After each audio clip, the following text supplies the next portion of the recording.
everyone and welcome back to Final Fantasy XIV, where today we are doing side quests.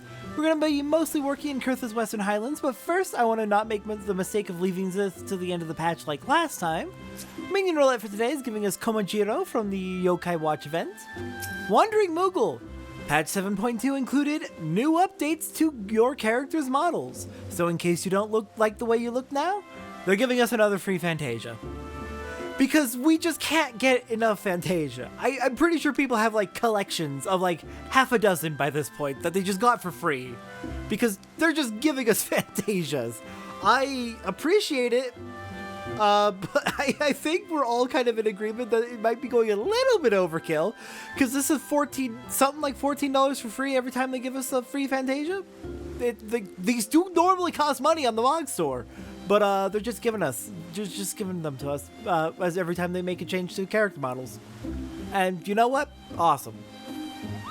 Well, now that we should meet yet again, and just as I was given another file of Fantasia from my minstrel friend, it's clearly Fate's design that you should have it, so do take it with you, Kupo.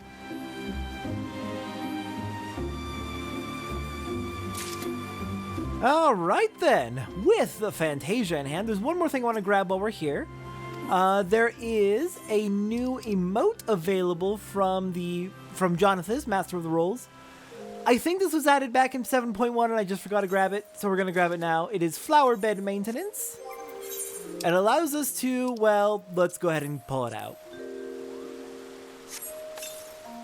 It gives us the new emote Water, which is a special looping emote. And if we use it, we just get a water with a watering can.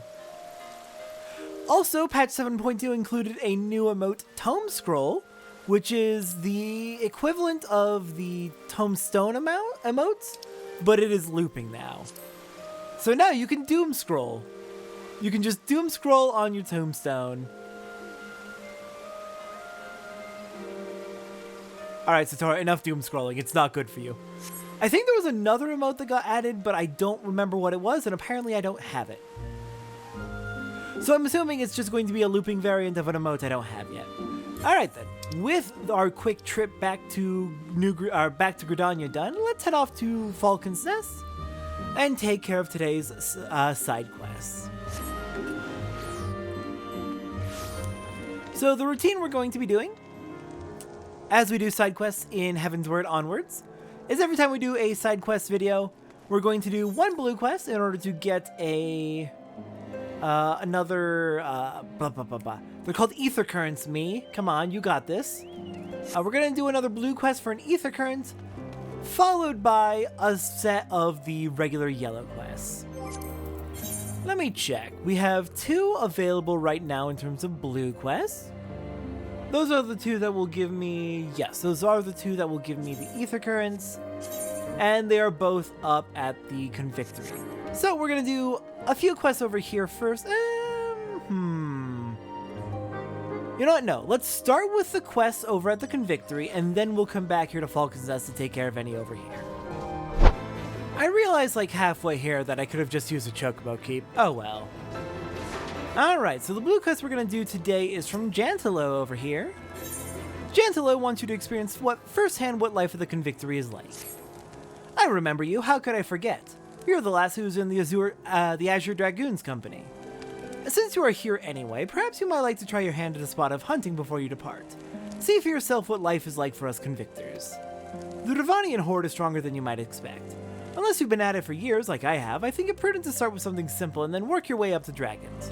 I suggest rooms. Slay 3 of those and then come back here. Consider it a warm-up.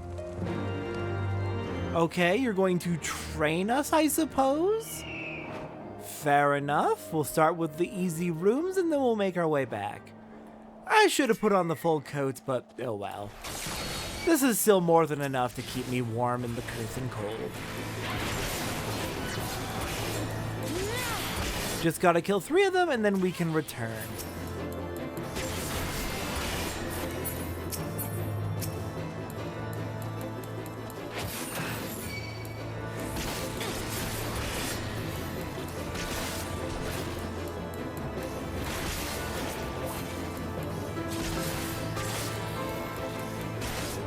Alright, this is number 2, and then, you know what, might as well draw the third one over here now while we're finishing this off.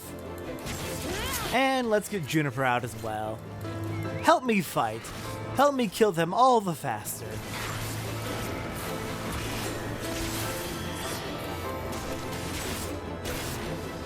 Ah, much better. Look at that health bleed away.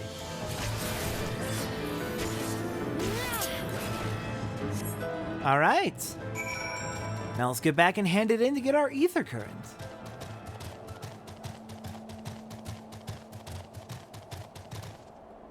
Hello again, Gentilo. Your challenge was not a challenge at all. Slain those rooms already, have you? How did you find them? Did they put up much of a fight? Not really. Good work, lass. Clearly the Azure Dragoon doesn't travel with mere amateurs. It sounds like those rooms barely put up enough of a fight to be considered a proper warm-up. You clearly know what you're doing. If you want to try your hand at hunting down some dragons, speak with me again sometime. Alright, ether current get. Next quest. Baby Strides. Jantilo thinks you are ready to try your hand at hunting dragons. Those rooms you slew last time may have been easy hunting, but I assure you, dragons are not. Even veteran convictors can find them to be something of a handful sometimes. If you want to try your hand at it yourself, I suggest you start with some Archaeornis. They are great feathered scalekin monsters and they form part of the Horde's vanguard. You will find the beast wandering about to the north near Banepool. Find 3 Archaeornis and put them down without mercy. Consider it a test of skill, if you will. I have slain so many Archaeornis for their skins. This will not be a challenge in the slightest. Alright, I'll just go ahead and meet you up at the Banepool since it's a bit of a hike. Don't worry about the damage I took. I jumped off a cliff because it was faster. But we have arrived at the Archaeornis. They're more dense up north, but let's start with this one for now. Especially since I'm technically still recovering health from falling off a cliff because it was slightly faster.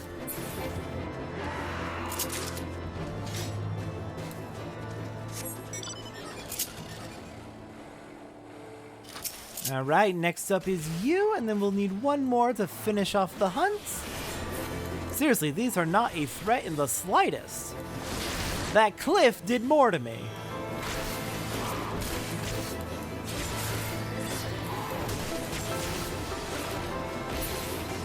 Alright, one more.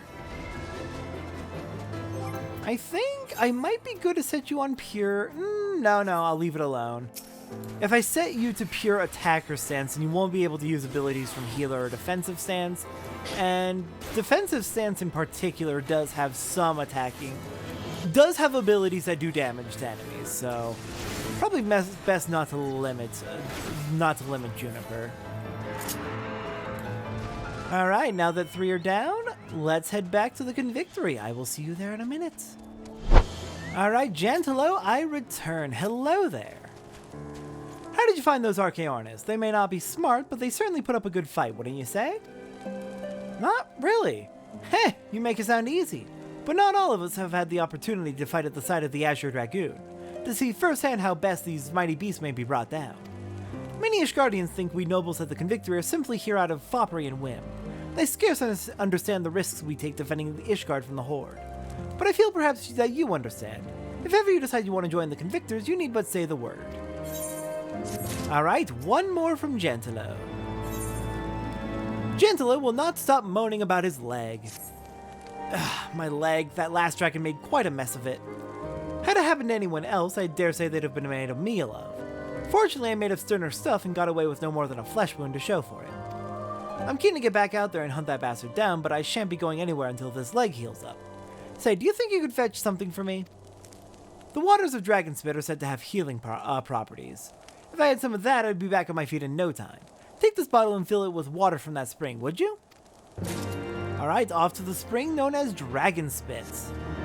That is going to take us way up to the northwest, just before the Forelands. So I'll just go ahead and meet you over in that area, since it's going to be just a bit of a trek. Alright, we are approaching the entrance to the Dravanian Forelands. Right around here, we're going to veer off to the east. I think head through this tunnel right here. Yeah, this takes us directly to Dragonspit. Alright, let's go ahead and fill up the water container. And all that's left is to deliver this back to Jantelo.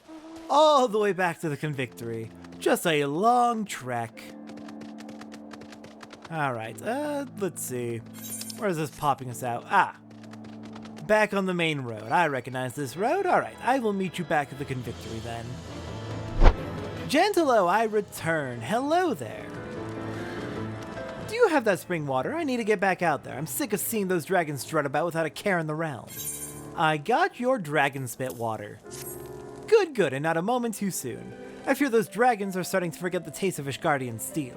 After a few applications of this, I'll be ready to get back out there and give them a sharp reminder. They say this stuff is better than any potion. It's just as well given how meager our supplies have been getting lately. Well, I hope it does indeed help you. I'm gonna go with the Cross Ether. Alright. We're gonna hold off the rest of the quests here at the Convictory for next time we do side quests in Kurth's Western Highlands. Our next quest is taking us out towards the Dusk Vigil. I will see you over there. Alright, arriving at Banepool, we are just south of the Dusk Vigil. It looks like our quest is coming from just over here. Hello there, spiteful knight. What are you so spiteful about? The spiteful knight is staring wistfully out over the frozen lake. Don't see many adventures out this way. I was just looking out over Banepool. Great battles were fought at this fortress, but no matter how brutal, no matter how much blood was spilt, this lake always waited patiently to swallow all within its tranquil waters. The calamity changed all that. This lake is frozen over and slimy goddamn beasts wander its surface without a shred of respect. And I won't stand for it. I no longer have my old strength where I'd drive these slimes away myself. Do an old man a favor and teach some of these gelatai a lesson. Slaughter them such that I might have another glimpse of the lake as it once was. Just kill the gelatai? Fair enough. Also, I guess that's the plural of gelato. Gelatai. Fair enough. Alright, let's kill them. Just 4 of them. And that should be enough for this quest.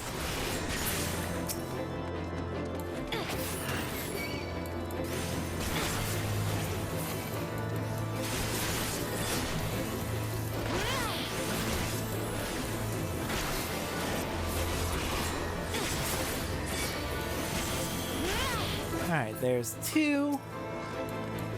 I wonder if I'll get any nice loot out of them as well. Need a lot of gelato flesh for some of the upcoming crafts in the crafting log episodes. Not a terrible amount, but we do need a bit of it.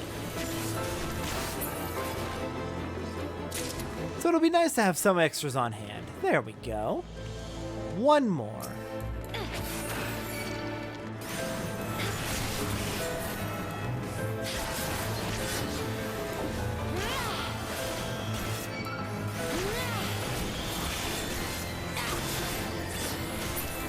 There we are. That is all the gelato dead. Let's go report in and get our reward. Hello there again, spiteful knights. You needn't say anything. Your actions speak loud enough. You have my thanks. Seems some adventures are worth their salt after all. Now I can finally remember this place as it once was. The battles we fought and the friendships we forged all atop this lake's still waters. Well, I'm glad you're feeling a bit better. Alright, the remainder of the quests we're taking care of today are going to be back in Falcon's Nest itself.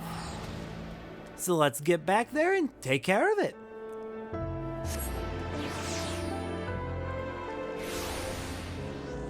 Alright, first off, I think I want to do Cat on a Cold Stone Roof. It'll be up a layer, it looks like, up a couple of layers. So, up here then.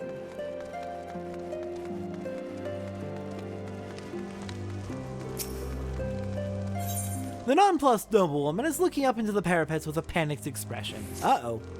Oh, my baby, my poor, poor baby, how did you get up there? Oh, whatever shall I do? It's so high up. Please, somebody do something. You'll help me, won't you? Please, I promise you'll be repaid. Please save my poor kitty. Where did the cat end up? Oh dear. Okay, can we go inside? No.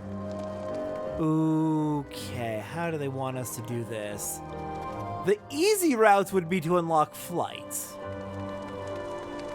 And then fly up there. I get the feeling that there is probably an alternate route. Oh, it's a jumping puzzle. Okay. Alright then. I've never done this legit, I think. Let's do it. Oh, come on. Let me get up. Let me get up there. Across. Don't. What? Okay. Well, that was extremely rude. I would like... I don't know if that's shallow enough. But if hypothetically, if I could get onto this, I could then walk up there and then jump up the rest of the way. Which feels like, yeah, this is the correct path. But it shoved me off. Let's see. Uh-oh. What a tragedy it would be if this was not the intended route. Okay, that's funky. Let's see, is there anything else I can do to get up there? Can I get a visual on any other routes, potentially? God, that cat is really high up there. Again, if I had flight, this would be very easy, but surely they don't require it. It's not that hard to unlock, but surely they don't require it. I'm gonna check, actually, real quick. Alright, so it looks like there is a way up using... The notes I saw said scaffolding on the right hand, or sorry, on the east side? But the scaffolding's on the west side. So that's funky. But it did say that it is possible to climb up. So I believe I'm on the right track with this. Oh dear. Unless... I had a thought. Oh, I don't know if I can get all the way up there. Nope, that's too blocked off. Okay, so that's not the right idea. Let me check again. I didn't misread this. Scaffolding on the east side to ascend with a series of jumps. Yeah, I figured it was a jumping puzzle, but there's no scaffolding on the east side.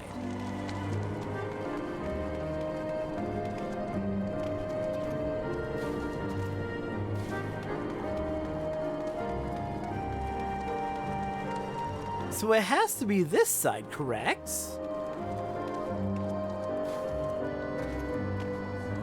Perhaps they just got their east and west confused? Okay, not ideal. There we go.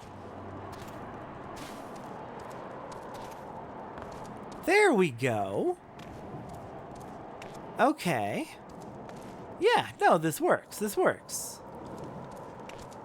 Okay. On top of this, climb up. Oh no, don't make me do that. No, that... That's not the right jump, and that doesn't quite put us up high enough to get over there.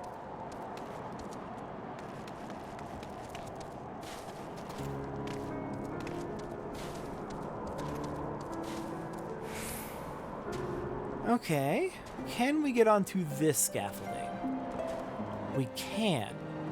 And it's gonna let us keep going this way. Oh, nope, nope. Can't go any further.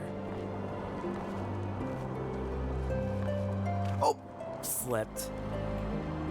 Okay, so this is going to be an interesting jumping puzzle in that case.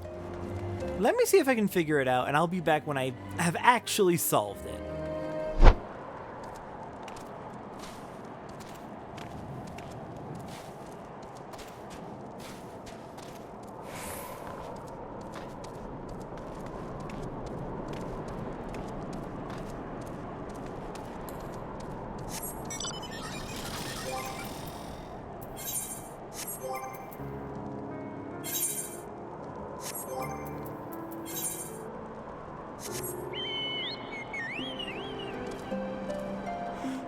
Oh my god, okay, that's how you do it.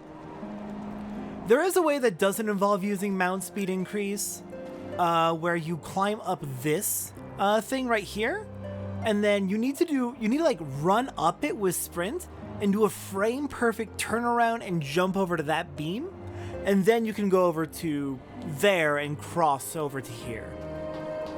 It is possible, it's just a frame perfect trick, but it does work on apparently both controller and keyboard mouse, but that's too difficult for me, so I'm just gonna go with the mount trick, using mount speed increase to get up there. Hello there, kitty! The suspiciously choir-like kitten pounces into your arms. Hey, good news! Your cat is safe. And this only took me like 10-15 minutes. Do you have her? Do you have my dear, dear kitty? I do! Never ask for my help again. That cat is a menace. There you are, you silly little thing. You had me so worried. What, you think my dear little kitty isn't really a cat? She's really a squirrel? Ha! To think I almost believed you for a second there. My dear little kitty isn't some man-eating monster. Just look at her. Look how cute she is. I'm sure it's fine. After all, cats domesticated themselves. It was not by human choice that cats were domesticated. But like actually, the history of the domestication of cats is basically, turns out the grain piles that humans like to make when we invented agriculture, those tend to be great places for things like rats to scrounge around in for food. And cats are like, wow, these humans sure are useful for collecting food for me by creating these grain piles to collect rats for me to eat. These humans sure are handy to keep around. I think I'll start living with them. Dogs are a similar story. Wolves are pack animals, pack hunters. They ended up deciding that, hey, look, these humans are also really good hunters. If we work together, we can both get much better yields on our hunts. Like, a lot of people, groups, PETA, tend to forget that domestication of animals is a consensual thing in many situations. Many animals that live with humans, they would not live with humans if they did not choose to. Not all, but the ones we tend to keep as pets, yes, those do tend to be animals that chose to live with us. Alright, I believe this will be our last quest for today from the well-mannered widow. The widow is gazing mournfully at the bunch of flowers she is carrying. Oh, how do you do there, dearie? Not many people have time to talk to someone like me. I wanted to go and visit my husband's grave, but my back is troubling me dreadfully. Do you have the time to do a kindness for a weary old woman? It would mean the world to me if you could take these flowers to Gorgogne Mills and place them on my husband's grave. All the way up to Gorgogne Mills? Sure, I can take care of that. Let's get hiking all the way north. I'll just go ahead and meet you there. Now arriving east of Gorgogne Mills, we've got a little bit of a hill over here with graves at the top. Alright, let's go ahead and deliver these flowers. Rest in peace. And now we gotta go all the way back to Falcon's Nest. No, we're just gonna teleport. We've got plenty of Aetheryte tickets.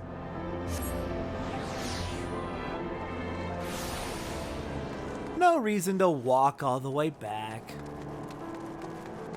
But let's go let her know the good news. We have delivered the flowers to her husband's grave.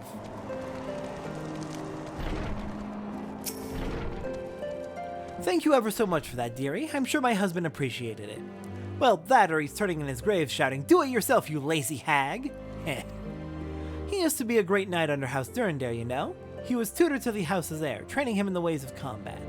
I was so proud of him having a job like that. And the heir himself was ever such a bright young lad. A genius if ever there was one. But one day the poor boy set out to see the realm and didn't come back. We never saw him again. After that, my husband just wasn't the same. He ended up stepping down from his position and cutting his ties with the nobility. He became a farmer and started the farm at Gorgogne Mills. I think he just couldn't stand to be reminded of that boy every day he was at House Durendaire. Oh! Oh, I'm pretty sure I remember what happened to the. I'm pretty sure I know what happened to the heir to House Durendaire. Let me double check something real quick. This is something we probably have not learned yet in this playthrough. Oh my god, the character I'm thinking of is sometimes referred to with the last name de Gorgagne. That's really funny. Yes, he is from House Durendaire. That is extremely funny. Let's see. When do we learn about that?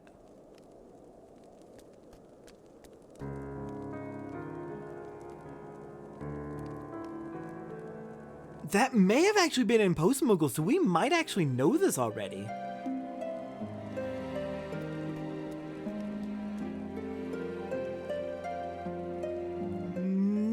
No, that's not the right quest. Shoot. I know at some point we learn about a certain character being taught. You know what? We will get to that when we get to it. But I know exactly what happened to the young heir to House Durendaire. Ooh, that's really funny. Alright then, I'm gonna double check the exact details on when we learn that, and if we've learned that already in this playthrough, I'll let you know in the next side questing episode. But for now, yeah, no, I think that's gonna be good for today. We still have about 8 more quests to do here in Curth's Western Highlands, but they're all tied up in 2 quest chains over the Convictory, so we will take care of that next time we do side quests here. Okay, I'm cutting in real quick because I double checked when we learn it. So, technically, we do not learn the information on the identity of the heir to House Durendaire in-game until something that you can do, let me check, I think post-Endwalker? Post-Shadowbringers. It is a post-Shadowbringers side quest. However, this information is in Encyclopedia Eorzea 1, which was released containing information about A Realm Reborn and Heavensward lore. It was released between Heavensward and Stormblood. So it is technically information that is canon at this point, and you can know it by reading the lore books. And since we do not learn it in-game until post-Shadowbringers, I feel comfortable saying it now, because otherwise I will absolutely forget to say it later. Do you want to go meet the heir to House Durendaire? We're going back to Limsa, because it's really fucking funny who this guy is. The heir to House Durendaire, sometimes referred to with the last name de Gorgagne, can be found, I believe, on the upper decks of Limsa no Minsa, and he has a bit of a notorious rivalry with another individual within Limsa no Minsa, one that I will often tease him for. Real quick on our way, there are music roll vendors that appear, I believe, once you have finished Realm Reborn's base game main story, and somehow I never managed to actually go and grab all the orchestrion rolls from them, so just grabbing that while I'm here. I'll mark those off on my own time. So, the heir to House Durendaire. I'm just going to read from the Encyclopedia Eorzea. Born the... Come on, don't scroll on me for no reason. Okay. Born the heir to House Durendaire and walked the gilded path that all firstborn of Ishgard's high houses do. Dissatisfied with his fate, this character assumed the alias of House Durendaire Bannerman and set out soon after his 14th name day to learn much and more of the realm. A vessel he had signed aboard to gain passage south ran afoul of the Kraken's arms, but 3 days out of port, whereupon he was taken captive. Jumping at the chance to escape the stifling confines of Ishgardian culture, this character enlisted in the pirate crew. He learned how to read the stars and grew into a rare and excellent leader, so much that he rose in the ranks and now commands all of the Kraken's arms as their captain. Carvalane de Gorgagne de Durendaire. Hey, I just met the widow of your old tutor. Anyways, I just thought that was really funny. Oh, that character of all characters. Oh, it's extremely funny. Okay, that's all I wanted to say. Sorry. I love this game. I will see everyone next time for more main story. Also, these music roll vendors do appear in every city-state. They just don't appear until you beat 2.0, and I somehow never just came back to actually talk to them.